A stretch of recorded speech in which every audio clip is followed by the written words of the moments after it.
Bonsoir et bienvenue dans cette nouvelle vidéo. Aujourd'hui, nous allons étudier les différents modes de production d'oxygène. Déjà, c'est quoi l'oxygène? L'oxygène est un fluide médical qui permet, qui est généralement administré aux patients qui souffrent de problèmes respiratoires. Alors, il existe deux grands types d'oxygène médical. Donc, on peut écrire les types d'oxygène. Nous avons en premier tiret l'oxygène liquide. Deuxième tiret, l'oxygène gazeux. Comme nous avons si bien dit, l'oxygène liquide et l'oxygène gazeux. L'oxygène liquide est sous forme de l'eau. Tout élément, tout corps qui est liquide, c'est sous forme d'eau. L'oxygène gazeux, c'est sous forme de gaz. Alors, nous avons certains avantages et inconvénients des deux types d'oxygène. L'oxygène liquide, généralement, ce type d'oxygène, on peut avoir une pureté allant de 97% à 99,6%. Par contre, oxygène gazeux, on peut avoir une pureté généralement de 93% jusqu'à 96%.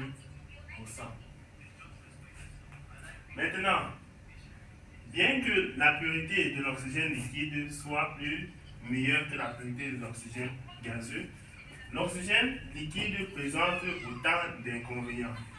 Si nous avons un point A et un point B, on va dire ici que le point B est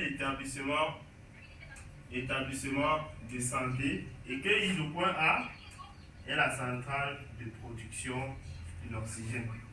Si au départ, nous avons de l'oxygène liquide, O2L, et qu'on souhaite transporter l'oxygène du point A au point B afin de connecter à un patient, on aura des inconvénients lors du transport. Premier inconvénient, on peut avoir le risque d'explosion. Pourquoi? Parce que nous avons un liquide qu'on a renfermé dans un réservoir à une pression. Un liquide sous pression qu'on a renfermé dans un réservoir. Lors du transport maintenant, ce liquide va basculer à l'intérieur du réservoir. Et si on ne transporte pas ça correctement, au fur et à mesure que ça va basculer, ça aura tendance à vouloir faire éclater le réservoir. C'est d'ailleurs pourquoi on dit que c'est risqué de transporter un fluide liquide. Maintenant, comme autre inconvénient, on peut avoir la perte de l'oxygène. Si au départ nous avons 11 litres d'oxygène, il est fort probable que si on transporte mal, à l'arrivée, on peut arriver avec 5 litres d'oxygène. Pourquoi?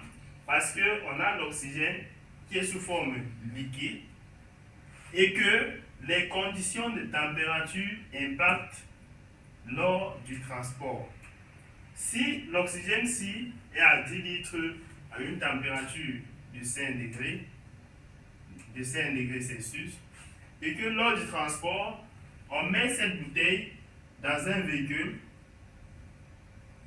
ayant une température moyenne de 10 degrés, on va voir que le véhicule va donc faire ce qu'on appelle évaporation avec l'oxygène liquide.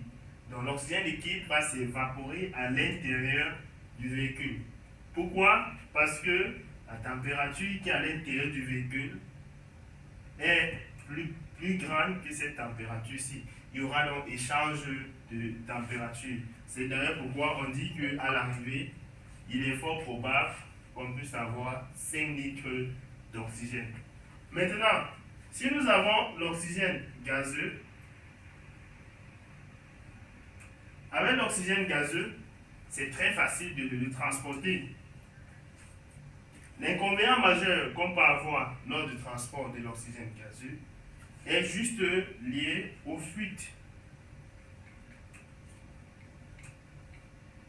Si lors du transport, les bouteilles ne sont pas bien serrées, il est fort probable.